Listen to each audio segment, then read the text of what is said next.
नमस्कार, civic dairy and farming मध्ये आपलं स्वागत आहे. नमस्कार. तर ह्यावेळी किती लोड आहे यावेळी 60 गायांचा लॉट आहे आणि मिनिमम काय बसत आपल्या गाडीत जास्त बसत नाही. म्हणजे एकच गाडी आहे यावेळी? एकच मिनिमम मिनिमम 1,10 पासून ती 1,70,000 पर्यंतची गाय आहे. 1,65,000 म्हणा गेलं तर अडचण नाही. आणि ती पण कशी स्टार्टिंग आहे 28 लिटर कमीत कमी आणि तिथनं पुढे 42-85 लिटर पर्यंतची गाय आहे. 42-45 आपल्याकडे नॉर्मल बोललं जातं, पण खरंच काढणं तेवढं सोपं आहे का? सोपं आता इकडे आहे शरद भाऊ. आता अनाशा एक आलेच आहेत आपले, म्हणजे जुनेच कस्टमर आहेत. त्यांना आपल्या बऱ्याच गाय गेले ते, एक ना दोन अशा बऱ्याच गाय गेले ते. तेच सांगते बाबा दूध गाय देतात का नाही देत. नमस्कार. नमस्कार. आपलं नाव? शरद शिंदे. गाव? वाखणवाडी, किकलीच्या इथे. किकली. इथनं किती किलोमीटर असेल? 17-18 किलोमीटर. मी जवळच आहे. किती काय गेलेत आतापर्यंत त्यांच्याकडनं नेल्यात? आपल्याकडे आता जवळपास माझ्याकडे जे 18 जनावर आहेत ती सगळी इकडचीच आहेत. म्हणजे पूर्ण कोटाच? येस, पूर्ण गोठा जो आहे माझा तो सगळं यांचाच. म्हणजे तुमच्याशी सविस्तर बोलू शकतो आता की सरासरी यांनी दिलेल्या गायींचं, किंवा तुम्ही फक्त यांच्याकडनं घेतलेत की दुसऱ्या कुठल्याही घेतलेले आहेत की? नाही, माझी 1-2 होते जुन्या, बाकी सगळे यांचंच आहेत. यांनी सांगितलं तशा गायी आहेत का? सगळ्या काही त्या पद्धतीनेच चालतात, म्हणून मी परत वापस तेवढ्यासाठी आलो. आपण दर 1-2 महिन्यानंतर असतंच की एखादी तरी गाय आम्ही घेऊन जातोच असं. आणि म्हणजे यांचा रिझल्ट चांगला आहे. ऐका की चांगला विषय असा आहे की ते स्वतः हुशार आहेत. म्हणजे असं नाही की म्हणजे त्यांना नवीन शिकवतोय, पूर्ण अभ्यास त्यांनी केलाय. 4 जणांकडे बघितलंय, 4 जणांकडे फिरले, क्वालिटी बघितली, सगळ्या गोष्टी त्यांना. मला वाटतं आपण A to Z पासून सगळं सांगितलं की बाबा गाय कशी घ्यायची काय. आज त्यांना माहिती की गाय घ्यायची चुकत नाही.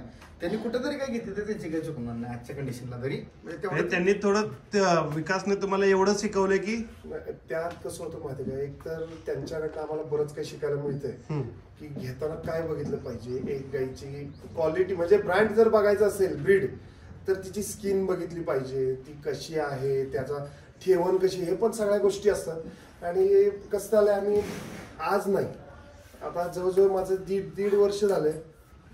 मी पहिल्यांदा 6 महिने आधी येऊन गेलो होतो यांच्या गोठ्यावर, आणि त्याच्यानंतर 6 महिन्यांनी मी घेतलंय. आता जवळजवळ माझा गोठा 1.5 वर्षाचा झाला, म्हणजे जवळजवळ 2 वर्ष झालं मी ओळखतो. 2 वर्षामध्ये बरंच काही शिकलोय. मग शेवटी आम्ही एक ठरवलं की बाबा एकाच ठिकाणी बरोबर प्रॉपर गाई मिळतात. सगळीकडे आज आहे मार्केटमध्ये की माझ्याकडे टॉपच्या गाई येतात, पण ब्रीड बघायचं झालं तर मग आम्ही इथेच असतो. आता विषय राहिला देतात का. आता हा जो काचा प्रश्न आहे, तर शरद भाऊ आपल्याकडून जी गाय घेतली बेसिक गाय, अगदी तुम्हाला मी 1,25,000 बी गाय दिली माझी, मे बी 1,25,000 बी दिली. आणि लास्टची गाय माझ्या हिशोबाने तुमच्याकडे 1,65,000 काहीतरी सगळ्यात महागातली गाय. आता सगळ्यात कमी दूध देणार गाय किती, सगळ्यात जास्त दूध देणार गाय ते डायरेक्ट माझ्याकडे सगळ्यात कमी म्हणजे 14 लिटर आपल्याकडे एका टाईमचं. दिवसाचं म्हटलं तर 28 लिटर. आणि जास्तीत जास्त म्हटलं जी विकास साहेबांनी दिली ती माझी 38 लिटरची गाय. म्हणजे अगदी 28 ते 38. आणि हे 3 टायमिंगचं मिल्किंग नाही, 2च टायमिंग. आणि ह्यासाठी सांभाळणी कशी आहे? आता समजा तुमचे आता 37-38 लिटर दूध काढताय किंवा 25+ ते 40च्या दरम्यान दूध काढताय, तर नॉर्मली सांभाळणी कशी आहे गायींचं? असं किती लक्ष द्यायला लागतंय, काय करायला लागतंय? किंवा कसं झालंय, माझा बंदिस्त गोठा असल्यामुळे थोडस लक्ष जास्त द्यावं लागतं. पण काय 2 वेळेसची वैरण, 2 वेळेसा खुराक, त्याच्या व्यतिरिक्त आम्ही काहीही देत नाही. सरासरी आता समजा 38 लिटरवाली गायी आहे, तर तिला खुराक कितला म्हणजे किती किलो असं देत? किलो म्हणायला गेलं तर एक टाइमचा आम्ही तिचा 3.5 ते 4च्या दरम्यान देतो, एक टाइमचा खुराक. आणि त्याच्यानंतर चाऱ्यात मध्ये काय काय? चारा मुरघास आहे माझ्याकडे. मुरघास किती सरासरी? 12 ते 13 किलो मुरघास देतो तिला एक टाइम, एवढंच. आणि बाकी मग वाळकी वैरण थोडीफार देतो. असं म्हणजे आपला टाइमचा 15 किलो आम्ही देतो चारा. थोडक्यात आपला 100% मुरघासावर चाललाय, किंवा अगदी 80% म्हणू शकता, 20% आपला 100% माझा मुरघास. वाळकी वैरण सुद्धा माझ्याकडे जास्त नाही. आता तुम्हाला एक सांगायचं झालं त्या तुम्हाला सांगतो, हा मुरघास बरोबर आहे, ठीक आहे. कसं आहे, पिकला आंबा खाण्यात त्याचं लोणचं करून खाण्यात 100% फरक आहे. आज ह्यांची काही जर फ्रेश मक्कावरती घेतली तर 2-4 लिटर वाढणारच 100%. पण मका आपल्याला सातत्यानं अवेलेबल होत नाही, त्याचा पर्याय म्हणून मुरघास आहे. म्हणजे आता गाय किती आहेत आपल्याकडे? माझ्याकडे मोठ्या गायी 13 आहेत आणि छोटी जनावर जी आहेत ती 5 आहेत. टोटल आपल्याला सरासरी 13 गायींसाठी मुर्गाचा सगळा तुमचा 80% मुर्गासर किती टन लागतो किंवा कसा करता किंवा? आता मला दर 3 महिन्याला एक 15 ते 16 टनाच्या वरती लागतो मला मुर्गास. आणि आता सगळी लोकांचं असं म्हणणं आहे की मुर्गासात परवडत नाही किंवा खर्च होतो, तर तुम्ही तर म्हणता दर 3 महिन्याला करता, म्हणजे नक्की सर्रास माझा सगळा मुर्गास असतो विकतचा. असं पण नाही की मी आपल्या शेतात पिकवतोय आणि मग त्याचा बनवतो. म्हणजे विकतची मका घेऊन? विकतचा घेऊन मला गोठा परवडतो. आता तुम्हाला एक सांगतो सगळ्यात महत्त्वाचं, शरदभाऊ सगळ्यांचं म्हणणं आहे की तू धंदा परवडतो नाही परवडतो. परवडतो का? खरं तुम्ही तर बँकेचा प्रोफेशनल जॉब चांगले लाख रुपये नोकरी सोडून केला. कसं आहे माहिती का, परवडतो जर तुमचं दुधाची क्वांटिटी जास्त असेल तर. आणि मी ज्या ब्रीड बघतो त्या फक्त जास्त दुधाच्या हेवीच्याच गाई आपण घेतलेल्या आहेत. असं नाही की बाबा मी 4 लिटरची गाई घेतली आणि ती पिळत बसलोय. त्यात मग तुम्ही जेवढं एक्सपेक्ट करता तेवढं मिळत नाही. नाहीच मिळत, ते शक्य पण नाही. गोटा जो लॉस मध्ये जातो ना, लोक काय बघतायत, हा मी गाई घेतलाय, पण तुम्ही गाई घेताय त्या कोणत्या ब्रीडच्या घेताय? तुम्ही 10 गाई सांभाळण्यापेक्षा 2च गाई सांभाळा, पण त्या ब्रीडच्या पाहिजेत की बाबा 30 लिटर 60 लिटर दिवसाचं दूध तुमचं झालं पाहिजे. तुम्ही 10 गाई ठेवताय आणि 30 लिटर होते, मग परवडणार कसं? खायला तर त्या गाईंना आणि ह्या गाईंना सेमच आहे. खाण्यात बदल नाही, चाऱ्यामध्ये बदल नाही. चारा 30 ते 15 दिवसाचा त्यांना 30 किलो पाहिजे. खुराक तुमची किमान 6 किलो तरी पाहिजे दिवसातून. आता एक दुसरा प्रश्न असा आहे की जी प्रोडक्टची लॅब आपण जे म्हणतो की ॲव्हरेज आपली काही लोकांची गाय 3,500, 3,000, 4,000 पर्यंत इनफ दूध देते. तर आपली बेसिक गायची म्हणजे बँगलोरची म्हणा किंवा चांगल्या ब्रीडची गाय 7 ते 8,000 लिटरच्या वरच दूध देते. 7 ते 8,000 लिटरला गुणिले 30 रुपये 32 रुपये जर कॅल्क्युलेट केलं तर तुमचे पैसे किती येतात तुम्हाला समजेल. आणि फॅट पण चांगलं मिळतं. मेन म्हणजे ना, ब्रीड असेल तर तुमचं फॅट कुठंच जात नाही. बऱ्याच लोकांचा हा प्रश्न असतो की जास्त दूध दिल्यावर फॅट बसेल का, आमच्या फॅट वर दर आहे. माझ्याकडे आहे माझा अमोल, मी दूध घालतो ते सध्या अमोलला घालतोय. अमोलचं तर बघितलं तुम्ही 3-2च्या वर घेतच नाही, ते सरळ कॅन रिजेक्ट करतो. हा, म्हणजे आपल्याकडे तसा विषयच नाही आजपर्यंत आलेला. म्हणजे फॅट पण चांगली बसते. 2 कॅन डेलीचे जातात एका टाइमला, दिवसाचे म्हणजे 4-4.5 कॅन जातातच जातात. आणि सरासरी आपलं आता कशाच्या अंदाजावर तुम्ही सांगता की एक गाय आपली 7-8 हजार लिटर दूध देते का? तुमच्याकडे रेग्युलर त्याच्या लेखी सगळे चार्ट आहेत ना. अमोलला ज्यावेळेस आम्ही दूध घालतो त्याचं सुद्धा माझ्याकडे आहे आणि माझं डेलीचं आहे की कुठल्या गाईचं किती दूध आहे. म्हणजे एकदा तुमच्या गोट्यावर आलं पाहिजे. काय मी हे सुशिक्षित व्यापार आहे, सुशिक्षित माणूस शेतकरी आहे की त्यांना माहिती की गायला इंटेक किती लागतो, गायचं दूध किती लागतं, गायला काय केल्यानंतर काय झालं लागतं. तेव्हा या गोष्टी माणूस शिकला तर दूध धंदा खरंच अवघड नाही. पण या माणसाला समजत नाही. माणसं म्हणतात गाय आजार. म्हणजे थोडक्यात दूध धंदा त्या लोकांचा नाही ज्या लोकांनी आपली यायचं दूध काढायचं आणि कॅन घेऊन 12 वाजता डेअरीवर परत यायचं घरी. काय होतंय, तुला खरंच बिझनेस करायचा असेल तरच याच्यात या. आणि आपली लाईन ही येण्यासारखं आहे. घरगुती असेल तर मग न केलेला परवडतो, नाहीतर असा परवडणार नाही गोठा. आपला पहिला जॉब कुठला होता? मी बँकेत होतो. बँकेत होता. म्हणजे थोडक्यात तुमचं अगदी टॅली वगैरे एकदम परफेक्ट असेल. कसं होतं, तुम्ही किती घालताय आणि तुम्हाला किती मिळतंय हे ते तुम्हाला चेक करायला पाहिजे. नाही ते झालंच की, पण नॉर्मली कसं होतं, आपण 1 वर्ष तर पहिला लॉस पकडतोच की हिशोब नाही. पण 2 वर्षाचं मी पकडून चाललोय की 2 वर्ष मला काही मिळणार नाही, पण माझ्याकडे जी जनावर तयार होणार आहे ते ब्रीडचे असणार आहेत. आज माझ्याकडे जर तुम्ही कालवडी येऊन बघितल्या, सगळ्या 9 महिन्यात माझ्यावर आलेल्या कालवडी. जे ब्रीड तसं सांभाळलं पण आहे आपण आलेलं, आणि तसं तयार पण करतोय की बाबा पुढे जाऊन आपल्याला घेता नाही बाहेरून. म्हणजे विकत घ्यायचा प्रश्न येऊ नये.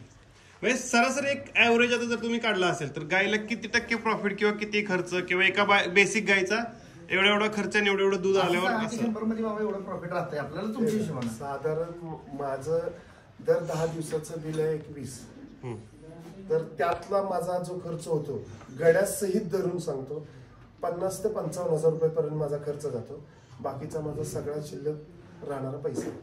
म्हणजे असं आपण जर आणि ते तुमचीच वैरण विकतची आहे. तसं नको वैरण माझी त्यात 70% विकतची आहे.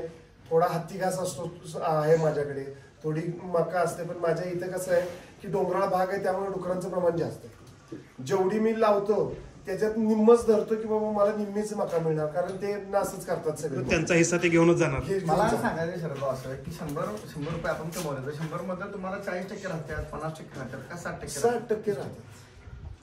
आणि बघा मित्रांनो, आपण खरंच यांची एकदा मुलाखतीसाठी जाऊया आपण यांच्या. नाही ऐक ना, हे वारंवार यासाठी सांगितलंय की माणसाला 60-40चा रेशो राहतो, पण डिपेंड करतो की तुम्ही धंदा कसा करताय, मॅनेजमेंट कसं आहे त्याच्यावर सगळं. मी सांगतो 50-50% पैसे राहू शकतात, पण तुमची गाय त्या क्वालिटी पाहिजे, त्याच्यापेक्षा जास्त तुमची सांभाळणी त्या क्वालिटी पाहिजे.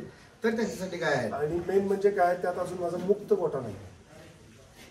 मला मुक्त गोटा केल्यावर तर खूप फायदा करायचा आहे, जेणेकरून जी आज माझ्याकडे 38ची गाई आहे ती मी 42 ते 44 दरम्यान आरामात नेऊ शकतो. 40+ तर मिनिमम पकडून चाला. तुम्ही आपण जनरली बोलतोय 40 लाख कॉम्पिटिशनला माणसं 40ची काही नाही, 46ची काही तर नॉर्मली दूध काढतात. तुम्ही समजून घ्या आपण काय दिलं बेस्टच क्वालिटी. आणि त्यांना विचारायला गेलं ना तर रेटचा विचार करायला गेला तर शरद तुम्ही जनरली सांगायचं की बाबा ह्या गाय ह्या रेटला भेटतात. नाही, रेटच्या बाबतीमध्ये कसं आहे, ब्रीड घेतलं तर थोडं कॉस्टली जाणारच. 10 गाई घेऊन तुम्ही अडचणी देण्यापेक्षा एकच गाई घ्या सुरुवात. ॲज कम्पेअर माझ्याकडे सुरुवातीपासून मला मी पहिल्यांदाच म्हणलं होतं की मला 10 लाखाच्या गाई घ्यायच्या. मग त्यावेळेला ज्यावेळेला ते बजेट माझं तेवढं होतं, पण इथे आल्यानंतर आम्हाला कळलं की बाबा नाही, 4 गाई घेऊन सुद्धा सुरू करू. मग माझ्याकडे सगळ्या 4 लॉटनी घेतलेल्या गाई आणि माझं आज 150 लिटर दूध जात आहे. माझ्या मागच्या गाई सुद्धा अजून दूध देतात आणि गाभण आहे. 7 महिने दूध कंटिन्युअस ह्या ब्रीडच्या गाई देतातच दूध. एक लेवल आटताना पण सरासरी किती वेळ आठवताय तुम्ही? मी जवळपास 4 ते 5च्या दरम्यान आठवतो एका टायमिंग. आता शेवटी मी वैतागून एक गाई आहे माझी जी 5 लिटर होती, तिला खूप झालं 1 महिना झाला तिला आठवतोय. शेवटी आता डॉक्टरांच्या सल्ल्याने जे पद्धत सांगितली की ह्या पद्धतीने आठवा, तो ट्राय करतोय. ट्राय करून कॅपरॉनच्या टेबल ट्राय करून टाका. या पद्धतीने आता आम्ही केलेलं आहे की बाबा आठवायचं, पण 4.5 ते 5च्या दरम्यान आम्ही आठवतोय. आता सर्व माणसांचा असा प्रश्न येतो की काय खरोखर 40 लिटर 35 लिटर दूध देतात काय? यांना माणसाला अजून भीती पटत नाही काय लोकांना की बाबा ह्या दूध देत असतात करून. देतात प्रॉपर दूध. तुम्ही आपण नुसतं बोलून उपयोग नाही, तेवढं काढताही आलं पाहिजे आपल्याला. हा सगळ्यात महत्वाचा आहे. माझ्या गोट्यामध्ये कसं आहे, बऱ्याचदा गायचं पोटेन्शियल मस्त मी म्हणतो 50चं असेल, पण तुमचं पोटेन्शियल 25 आहे, तर गाय कुठून 50 देईल? तुम्ही वैरण किती टाकताय, तुम्ही दर 10 मिनिटाला जर त्याच्या पुढ्यात टाकत असाल, त्या दर 10 मिनिटाला तिला गायला उठवतच असाल तुम्ही. जर त्या गोटा कसा असतो, माझ्याकडे सकाळी 4ला सुरू होतं, 9ला बंद झाला गोटा की संध्याकाळी 4लाच गेटचं शटर ओपन केलेलं असतं. तोपर्यंत तिकडे कुणालाही जायची परमिशन नाही. एव्हन माझी कुत्री आहे ती सुद्धा शेडकडे नाही, ते घरापाशीच असतात फार्म हाऊसच्या समोर. बरं, म्हणजे एवढं नियोजन असं. आता हा बरं, आपण असू दे 1-2 मिनिटं आपण आहे ना सविस्तर तुमची गाठ घेऊ, तुमच्या गोट्यावर बोलू. तुम्ही गोट्यावर येऊ शकता. चालेल. पण आता व्हिडिओ खूप मोठा होतोय शरद भाऊ. तुम्हाला सांगतो आपण ज्या काय आणतोय त्यांची क्वालिटी तर त्यांना काय सांगायची गरज नाही. प्रॅक्टिकल त्यांच्याकडे रिझल्ट आहे. आणि राहिला रेट मी आज बी सांगतो, कुठे बी कम्पेअर करा तर त्यापेक्षा स्वस्त भेटेल तुम्ही बिंदास घ्या डोळे दाखवून. कारण काय मला माहिती आहे तिथून बँगलोरमध्ये काय झालं, मोस्टली 43 रुपयाचा दर आहे, तेलंगणा साईडला 45 रुपये दर आहे. इव्हन एक महाराष्ट्र सोडला तर सगळीकडे दर जास्त आहे. त्यामुळे महाराष्ट्रात बाहेरचे घेण्याचे म्हटलं की थोडंच पैसे जास्त जातात. आता महाराष्ट्रातली काही भेटती स्वस्त पण ती दूध आहे ना, एक प्रॉब्लेम आहे त्या 3 महिने ते 4 महिन्यापर्यंत त्या गाई दूध प्रॉपर देतात. माझ्याकडे तशी पण गाई आहे मग की बाबा 4च महिने देतात. ह्या गाई 7 महिने एका लेवलने दूध चालतं. दूध पडण्याचं जे म्हणतो आपण 4 महिनेच, पहिले 4 महिनेच फ्लो मध्ये गाई. ही पण डेन्मार्कची पण आहे. पहिल्या तर 27-28 लिटर दूध दिले, 13-14 दरम्यान दूध दिल्ली गाय. हे सरासरी आपण अजून 25 दिवसाचं म्हणजे महिना बॅलन्स किती लागतं. शिराबिरा जोर होता. हिची काय प्राइस म्हणलं? ही एक 20-25च्या दरम्यान. आणि ही एक पण काय बघा, ही एक 25ला 14. हिचं काय दूध असेल? ही 30 लिटर प्लस. आता काय होतं, काढलं 30 लिटर प्लस पण कोणला काय होतं, पण सरासरी 25-30च्या मध्ये आपलं आरामचं दूध निघतं. असे काय खाली बघा शिराबिराचा राड आहे. आता ही जी दुधावर आहे का? दूध चालू आहे आता 9 दिवस आहे व्यायला, 9 ते 10 दिवस आहे. शिराबिरा आता 11-12 लिटर असं चालू आहे टाइम. 22-23 लिटर चालू आहे. आता 28 ते 32 लिटरच्या दरम्यान दूध देते काही. अजून तेवढी काय कंडिशन आता वेगळी अजून नाही, अल्फा तर दिसत नाही. नाही दुधाची कसं आहे ब्रिडचे काय ना. आता ही मोठी गाय, हे टॉमी, ही फर्स्ट टाइमला जवळपास तिला 35-36 असं दूध केलेलं आहे. सेकंड टाइमला कसं दूध आता अजून बरोबर नाही आली. सेकंड टाइमला कसं बी हिनं 42-43 लिटर दूध चालायचं पाहिजे. आरामशीर म्हणते मी चालायला पाहिजे. आता कोणाची समाधान कशी त्याच्यावरती अजून 25 दिवस बॅलन्स आहे. चांगली गाय. साईज बघा ना केवढी.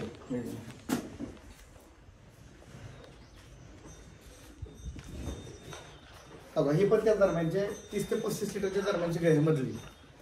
सरासरी 1.5 लाखाच्या आतल्या गाय नाही का. 30ला वरची आपण 1.5 लाखाच्या. तिला किती दिवस बाकी? तिला बी तेवढं दिवस बाकी, सरासरी 20 दिवस. आता हे कसं ट्रॅव्हलिंग मध्ये डिस्चार्ज मारतात थोडंसं. आता ट्रॅव्हलिंग कालच आलेलं काय आहेत ना काल झालं काय आता शिल्लक किती येते सगळ्यात महत्वाचं. शिल्लक आहेत की 4-5 शिल्लक आहेत. नाही तर बऱ्याच लोकांचं कमेंट येतात गेले कालवड आहे. आता मला ते एबीएस आरमाडा सांगून आली कालवड आहे. 2 दात आहे. तुला हाईट बीट 2 दात आहे. 2 दात ह्या गाई एवढी आहे बघू. दाखव 2 दात. ठीक आहे 2 दात मित्रांनो म्हणजे एवढे कालवडी तयार होतात. ही कालवड आपण विकतोय सरासरी 30-35च्या दरम्यान. पहिल्या तर 26-27 चालला. उभं राहायचा ठेपा बी जोरात आहे तिचा. विषयच नाही ब्रीड आहे. पायाची बघा की उभं राहायची पद्धत कशी. आणि इकडं आता ही मोठ्या बिग साईज पहिल्यावर पाड्या आहेत ह्या दोन्ही पण. पहिला रू एवढे मोठ्या. हो एवढं मोठ्या.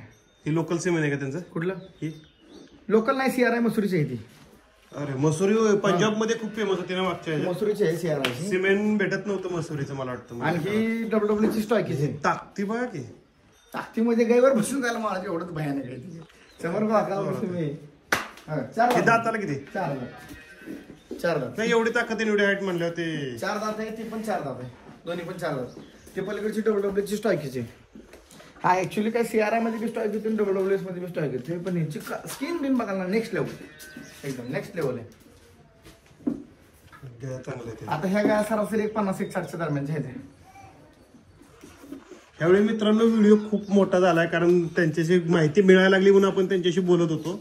म्हणून ह्यावेळी गायींची माहिती जास्त आपण तर सांगतोच की बाबा ही आता त्यांना आपण वारंवार बाबा ही गोष्ट झाली ती गोष्ट झाली सांगत गेलो त्यामुळे त्यांना आयडिया आली. असं तर आयडिया शेतकऱ्याचा धंदा केला तर का नाही परवडणार. आरामात परवडायच पाहिजे. परवडणार धंदा. फक्त काय माणसानं लक्ष दिलं पाहिजे. बाबा काही का खात नाही समजा हिनं थोडंसं खाय ठेवले तर मी संध्याकाळी जातो बाबा काय खायला खाल्लं नाही टेम्परेचर चेक करा. मी वारंवार ह्या गोष्टी सांगितल्या. आज मी ते सांगतोय 100 ते 103च्या दरम्यान जर थोडं टेम्परेचर असेल 101 ते 103च्या दरम्यान तर तुम्ही 2 इकोटात द्या 2 NPCR द्या तुमची टेम्परेचर कमी करेल. 103 ते 105च्या दरम्यान 103च्या पुढे जर टेम्परेचर असेल घ्यायचं तर 2 इकोटात द्या 2 NPCR द्या. हे सगळं कळायसाठी सगळ्यात महत्वाचं कमीत कमी 100 रुपयाचं थर्मामीटर किती ठेवलं पाहिजे गोट्यावर. ज्याला आता एवढी मोठी गाय घेतो ते 100चं थर्मामीटर घेत असलं त्यासाठी काही नाही 100% नाही. आता सांगतो जर 103 ते 105 मध्ये टेम्परेचर चेक केलं की बाबा टेम्परेचर आपल्याला माहिती आहे. कोणाला काय नसलं की तर मला कोणीही फोन करतं मी सांगतो बाबा असं करा आपल्याला जेवढं जमतं तेवढं करतो. संध्याकाळी काही का बरं एवढ्या लांब आमच्याकडे घ्यायचं आमच्याकडे आजारी पडत नाही शेतकऱ्याकडे आजारी पडतीच का त्याचं कारण नाही की दुर्लक्ष. बाकी काय खरं आहे. गायचं आजारी पडायचं कारण दुर्लक्ष आहे. लक्षात ठेवा आजारी पडायचं सिम्पटम अगोदर 2 दिवस गाय दाखवते. ओळखता आलं पाहिजे. ओळखता आलं पाहिजे. ती ओळखा शिका. तुम्हाला कुठलीही गाय आजारी पडणार नाही मग तू पंजाबच्या आणा बेंगलोरच्या आणा ना कुठली आणा काय फरक पडत नाही. सांगायचं एवढंच पर्पज आहे. कोणाला काय अडचण आलं तर फोन करा बिंदास माझ्याकडून जेवढं होतं तेवढं सहकार्य करत होता. एकदा आपला मोबाईल नंबर सांगा दोन्ही पण.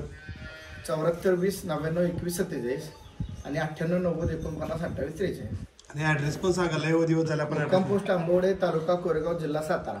कोरेगावात साताऱ्यापासून बरोबर एक्झॅक्टली 22 किलोमीटर अंतर आहे आणि कोरेगावात 8 ते 9 किलोमीटर अंतर आहे. ठीक आहे धन्यवाद. काही अडचण आली तर फोन करा. 100%.